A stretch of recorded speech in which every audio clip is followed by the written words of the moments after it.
Hello Mike, I wanted to show you your NeXT. So I've got her up and running. I just did a file system check. Just kind of goes through and cleans up any files, and we're going to reboot. And then I'll talk a little bit about your cube. Looks like I'm going to be shipping Monday. This took me a little bit longer today to do, but I've got Openstep 4.2 and the patch installed on a working Seagate 426 meg drive. So what's going to happen now is it's going through the boot process, and I also installed, for your patients and for the tray for the monitor, a CD-ROM drive. And my feelings there is I really appreciate you being patient with my dad in the ICU. He's finally out, so things are going well with the family. And with the CD-DVD, you'll be able to add lots more apps. In fact, I'll Dropbox some compilation ISOs that you can burn to CD. And if you ever need to reinstall, you should be able to. So now it stops at a pound prompt. I know I've done the FSCK. Here's a little trick. I just hit Control D. So if this ever happens, you just do Control and D. I noticed these 030s with 16 megs of RAM do take a while to boot up. So you might as well make a cup of coffee. And well, let me point to some of the other things here. So here's your NeXT. And instead of the 152, I did the later model 983 power supply. The advantage there is you won't have to keep swapping in and out this our custom load board, because I know you're going to be testing a 4000 monitor, and I found sometimes even I am forgetful. If I've got a load board in, plug a monitor in, it blows things. It'll blow a fuse in the, it'll blow the light out, or cause different problems. RAM will go.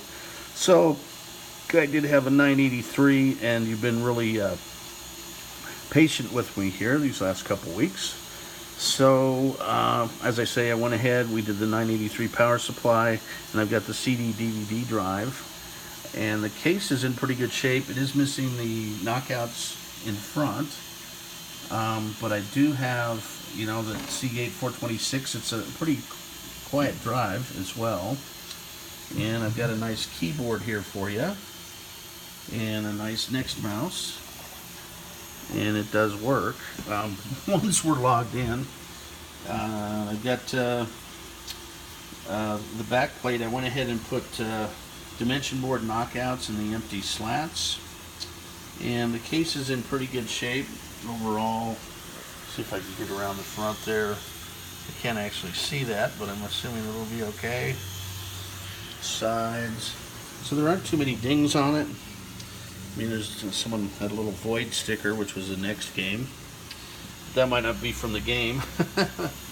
And so it's actually fairly quiet for a 26-year-old drive. On the 68030 motherboard, we've got 16 megs of RAM and new capacitors for you as well.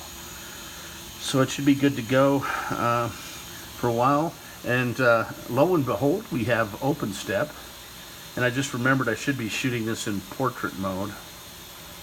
So at any rate, it'll turn out skinny in this one. Log in, root with no password. And since I'm going to be shipping Monday, I'll load some more apps on there for you. They just kind of have the Openstep 4.2 and the Y2K patch. And I'd really like to let it run. Oh, I can talk about the sound box here. We don't have face plates for them. What I had was a bunch of ADB sound cards and shells. But the face plates were missing. We figured out a way to do a modification, which is really nice. And what that mod allows you to do is use a non-ADB keyboard and mouse with an ADB sound card, which is really cool because most of NeXT's hardware was original non-ADB and only the last version were ADB. and it looks pretty good. This is a Dell 17-inch flat panel, and there you go. So that's how long it actually takes to get into the operating system. But for its day, it was the fastest computer around. So I will ship on Monday. Really appreciate your business and patience. I'm going to let her run through the weekend, and as I say, I plan on shipping Monday. Have a good weekend.